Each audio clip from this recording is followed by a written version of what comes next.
Story Grows, I'm Brian Patton. Today we welcome Eric Peterson, guitarist for legendary thrash band Testament, to the podcast. Testament released their 14th full-length Bellum late last year and is about to embark on the Thrash of the Titans tour with Overkill and Destruction. That tour starts on March 14th and runs through the beginning of April, so check out the band's website in the show notes and go see Testament if the band is headed to a city near you.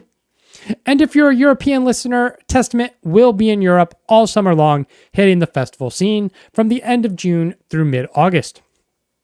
Eric talks about the legacy and relevancy of thrash, how touring, press, and songwriting have changed over the years, the joy of playing music, experimenting with their live set, and more. I really tried to focus this interview on Testament in the year 2026 and where the band is now, and less about the history and looking back. Testament has an incredible history and legacy as a band, but they're also doing killer work right now. Bellum is a phenomenal record, and if you haven't listened to it yet, go check it out.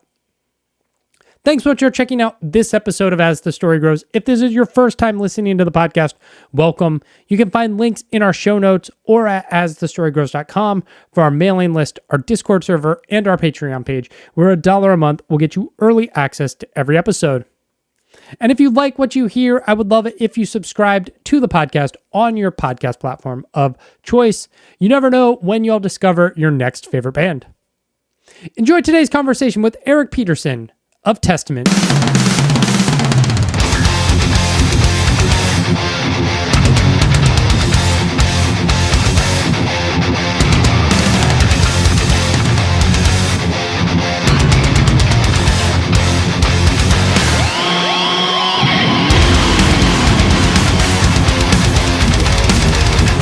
We're good.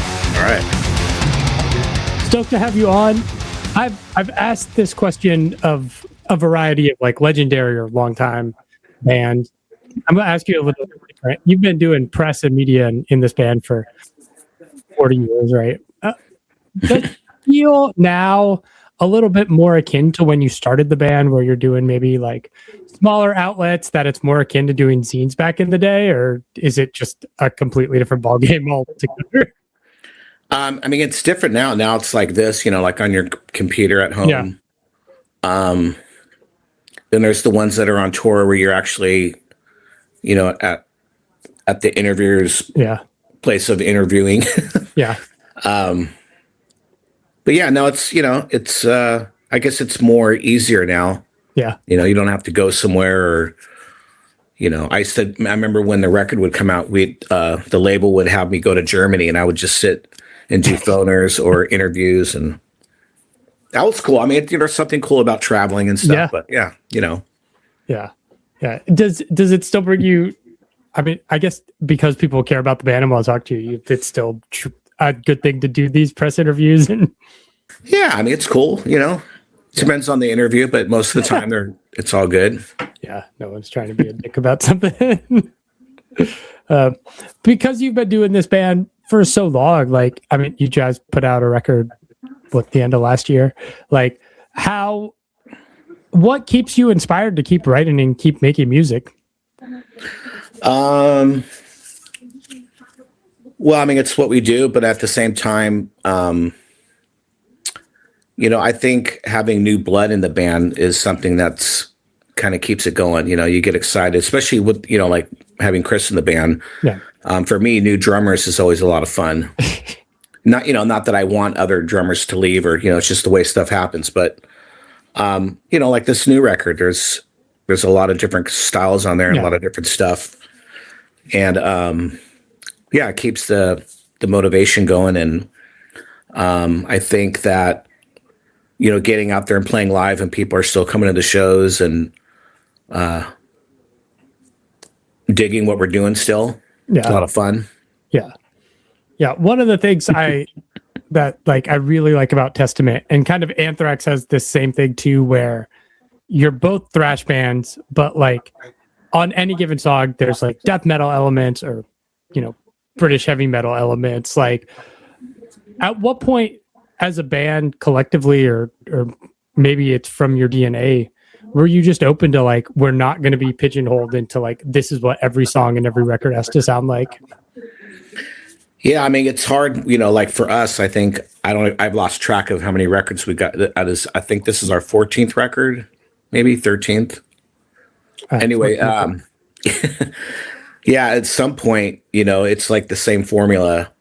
So you have to mix it up a little bit. Yeah. And for me, I've been putting a lot of my influences of what I'm into the last decade, which is more heavier stuff, more the death metal and black metal kind of stuff. But knowing that I can't turn Testament into that, but just taking, some of the vibes from that. Yeah. And, a lot of bands, that's how new genres are born. They get influence from something else.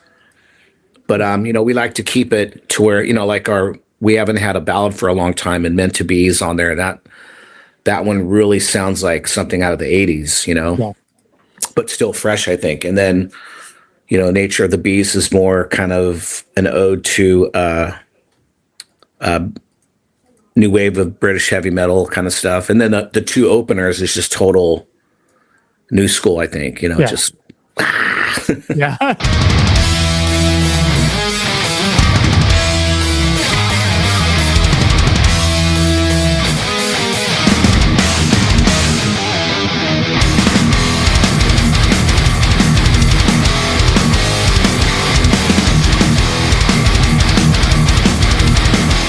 With Titans of Creation being released April 2020, like, how much of this record coming out and like you guys are about to hit the road has felt like, I don't know, kind of normal, right? I mean, I don't know for Testament, like how the trajectory of just like release an album, tour, and the cycle, but I mean, obviously releasing an album in April of 2020 was not the same as any other experience you've ever had as a band.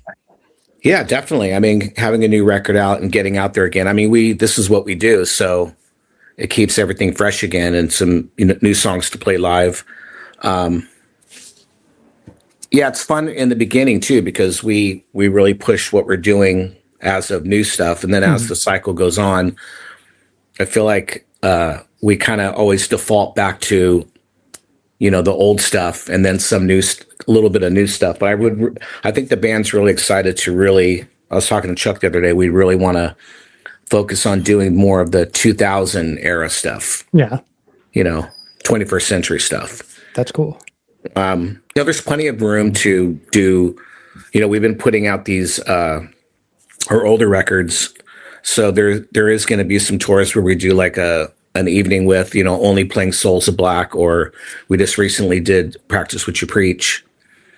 So we're excited about that. But in the meantime, we have this new stuff out, and it's going to be a lot of fun. I mean, we haven't rehearsed yet, but everybody's putting in their wish list of what we want to play. So yeah, it's always scary, because I think we all are on the same page. And then for Chuck, it's different because he's a vocalist, so he's probably going to go, I don't think I could sing that. But he's overcome a lot of that stuff too, because there's stuff where on the last tour where he thought maybe he couldn't sing it, and we jammed on it. It sounded great.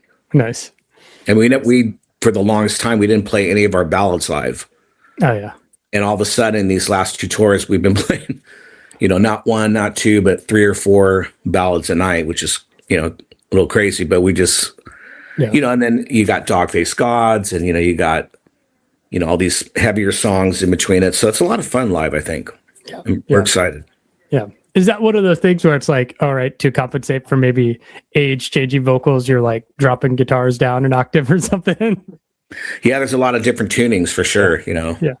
Got to bring a lot of guitars, different stuff. So because you've been doing this for so long, how has the writing process changed for you as a band? Have you guys moved to kind of an all digital writing setup? I mean, it used to be we'd all get in the room together. I'd get some riffs, we'd get some ideas, and we would have our boombox, just kind of record ourselves. That was the beginning. Yeah. And then we had it to where we had our own studio, and we actually had Pro Tools hooked up, and we'd have somebody come there, like an engineer, and hang out with us and record have some mics in the room and record. Now it leans to where I just have the drummer come to my house, and I have Logic and a MIDI kit. Okay. And we use like tune tracks on drums. Logic and, with the quad cortex and all those cool digital amps and stuff, you get a really good sound. Yeah. You could jam at any time. It could be 2 a.m. Just got to have headphones and, if you take them off, it just sounds like hear the guitar all acoustically, but yeah, it's really cool. And you put the headphones on, it sounds like a mix, It's really cool. Yeah. Is that something you guys have done live yet, to kind of move to a digital rig as a live band, or are you still just like, you like the amplifiers and? Yeah, we're doing amps and real drums and stuff. I mean, I know at some point with our live show, if we ever bring in like, a bigger production with like a video screen in the back of us and have some really cool imagery, I know the drummer's going to probably have to play to a click just to be on time with the the video being on time, with the music and stuff. So, because without the click, I think we tend to speed up on stuff. Yeah. I think every band does, Yeah. Yeah. Do you enjoy playing with the click, or is it just like a different thing? Like, do you have I mean, we can agree on something. For me, if I had it in my ears, it would probably bug me live. But if the drummer's just playing, yeah, and we can adjust it, like that, if the show goes by and we're like, God, we should speed that up. But I'm sure with this band, it'd be like, if I said that part needs to be faster, and someone go, I think it's too fast, it needs to go slower. So that's why live's cool, because you can just kind of vibe off each other.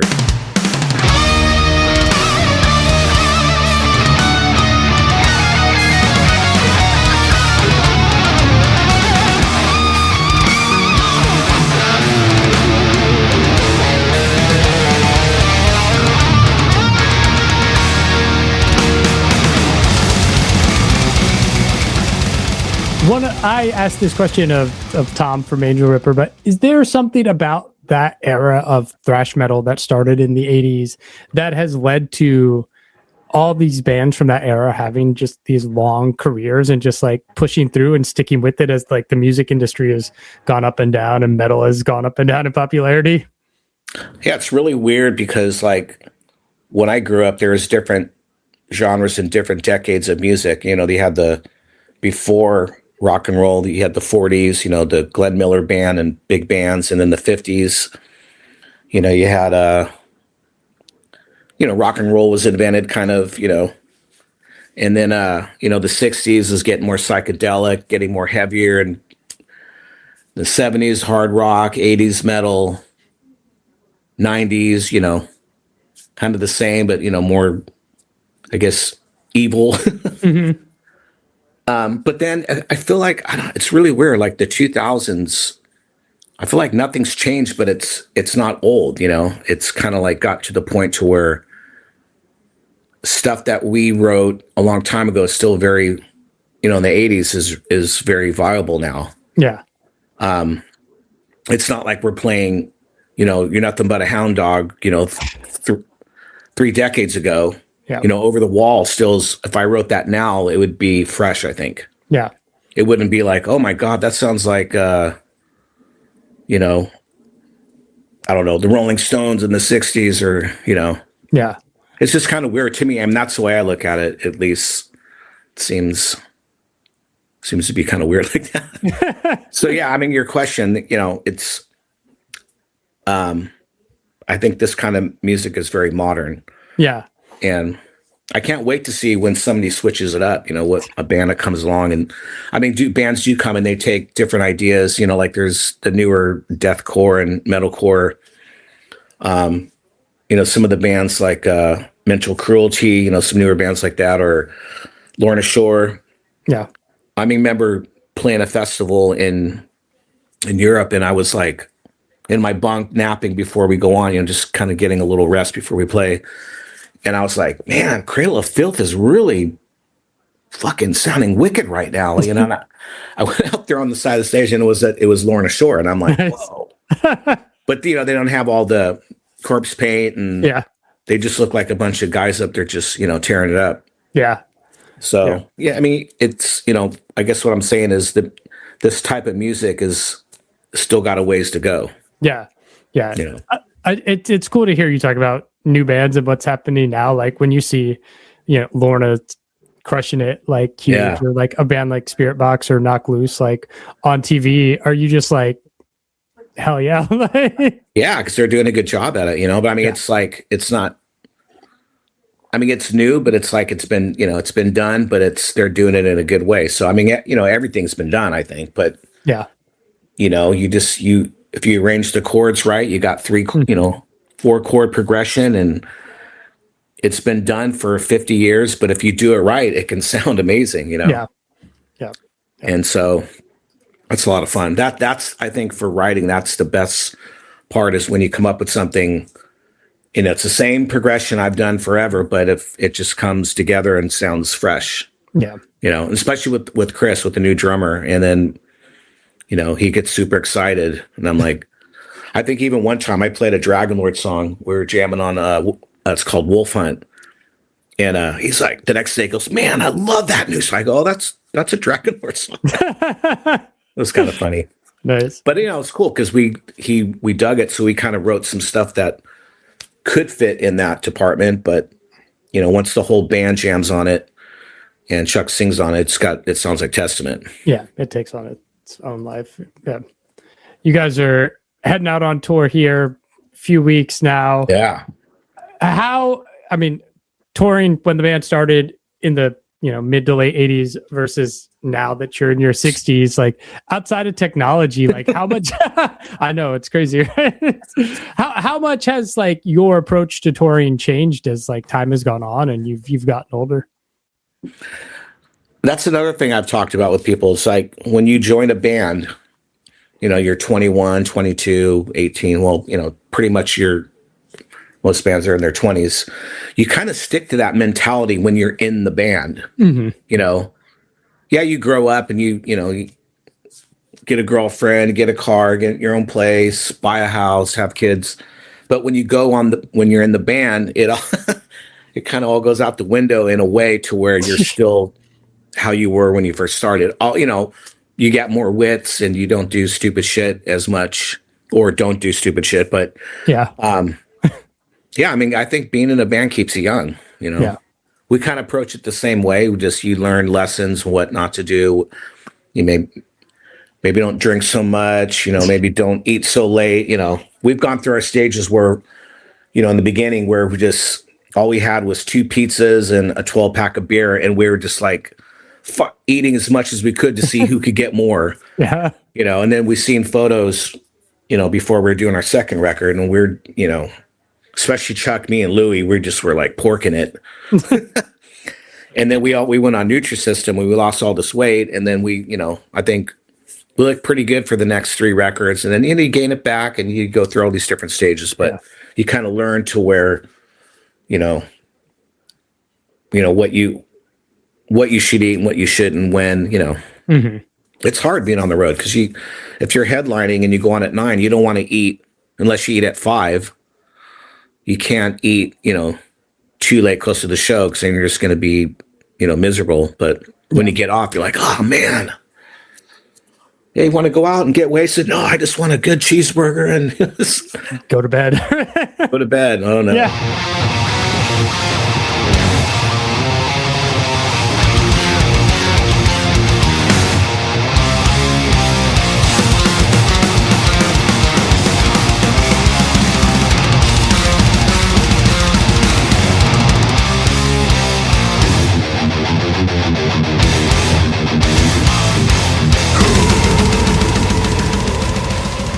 Notice like Testament audiences. Sometimes when I go to shows, I'm surprised at the average age of the audience. Like sometimes I feel it should be younger than it is. Mm. Like has like the Testament audience just grown up with you, or like I'm sure people have brought their kids and grandkids. Like, yeah, different parts of the world it's different, but like in America, it's an older audience, but then they bring their kids, or there's people that just got into us that are younger. So the age at our shows in the States is like all over the place. Mm-hmm. You see, to me, I mean, I'll be in line and go, God, look at all those old people. And then they're probably older or younger than me. And then there's young people too. I mean, then in Europe, it's more, I think between 25 and 40. Okay. In the States, it's like 13 to 65. It's just crazy. Yeah. So Yeah. Is there a spot like overseas, Japan, Europe, somewhere where like Testament has like surprisingly done like extremely well, where like every time you go there, people just like lose their shit? yeah, I mean, South America's, because places that we don't tour all the time, those are usually really good for us. The last time we went to Australia, I mean, every time we go there, we sell out every show. Yeah. Japan's the same way. South America's kind of the same way, because we don't get down there as much. So people are like, oh my God, they haven't been here for 3 years. Yeah, I'm definitely going. When we toured the States, they end up doing good, but it doesn't sell out as quick. But, like LA sold out, and then our home show coming up is not sold out, but I'm sure it will. But that's weird because, yeah, we haven't played our home for a while. So hopefully that one picks up. Yeah, Get your tickets. I was bummed when the tour dates came out and there was no like DC date. I was like, damn.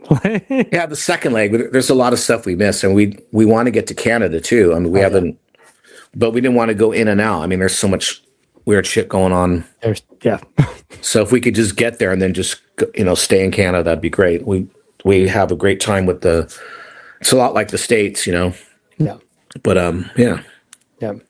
You've seen the music industry shift and evolve and change over nearly 40 years. Is there something about the current state of the music industry that you like or think is like an improvement for bands? Everybody talks about how bad things are now, but well, I mean, I'm glad that the industry is starting to acknowledge. I mean, people don't sell as many records anymore, but they've leaned towards more on your worth with your socials and your screening, which is kind of scary because then it's more, you're always trying to be online and,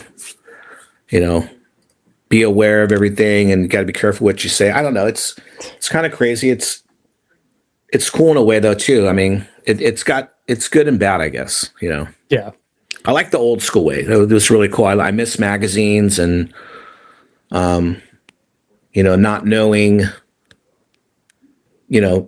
so much information and, going somewhere, whether it's North America or South America or Japan, that culture was that culture and they didn't know about, anything. You just go there and you know that it's going to be a certain way. Yeah. Now when you travel, like Starbucks, when Starbucks first came out, we did our video in Seattle. It was like 92. And I remember I brought the cup home going, man, this place was really cool. And everybody's like, whoa, okay, And then it's everywhere now. It's everywhere, yeah. Or when we recorded our first record, we were up in Ithaca, and you go to these little bars, and we would get, hot wings. Or they're, hot wings. Yeah. Buffalo wings, they call them. Buffalo because of Buffalo, New York. But no one knew what that was anywhere. They were like, wings? What's that? And now they're everywhere. Yeah. Yeah. We're in Indonesia and they got a wing stop or whatever. It's just crazy. Yeah. Yeah. So, I miss that part of it to where, things are more special. Yeah. Yeah. For now, sure. nothing's special, but it's special, but it's not. It's like everybody knows everything now.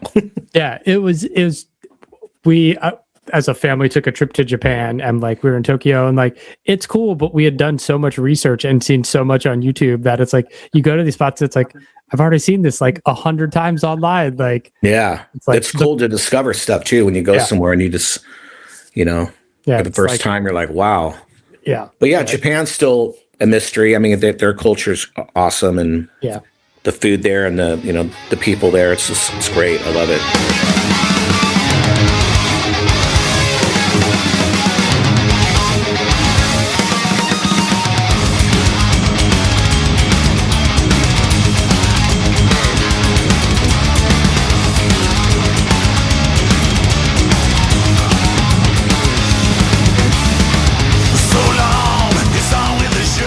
Has there ever been a point in this band's trajectory or history where, you thought like, okay, maybe this is the last album, or are you just totally in the moment and like, this is the current?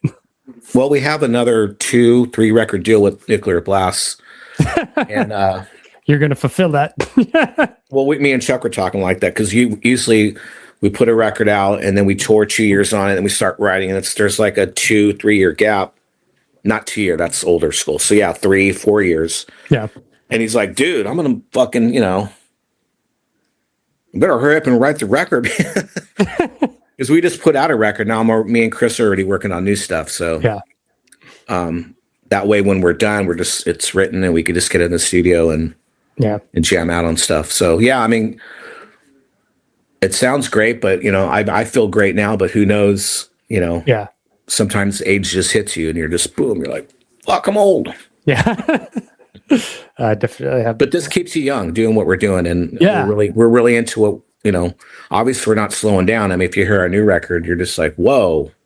Yeah. If I heard that when I put out the Legacy or New Order, said, hey, here's you in 2026. I'm like, wait a minute, 61. So I'll be bald and hella old. And, I would just be, what the hell's that? Yeah. Yeah. It's cool. It's definitely a fun thing to do this podcast or I photograph live shows, and yeah, definitely like, am I too old to be doing this? But it's like, fuck it. No, right? Like, no, not at all. No, music's awesome, man. It keeps you grounded, and it's all positive.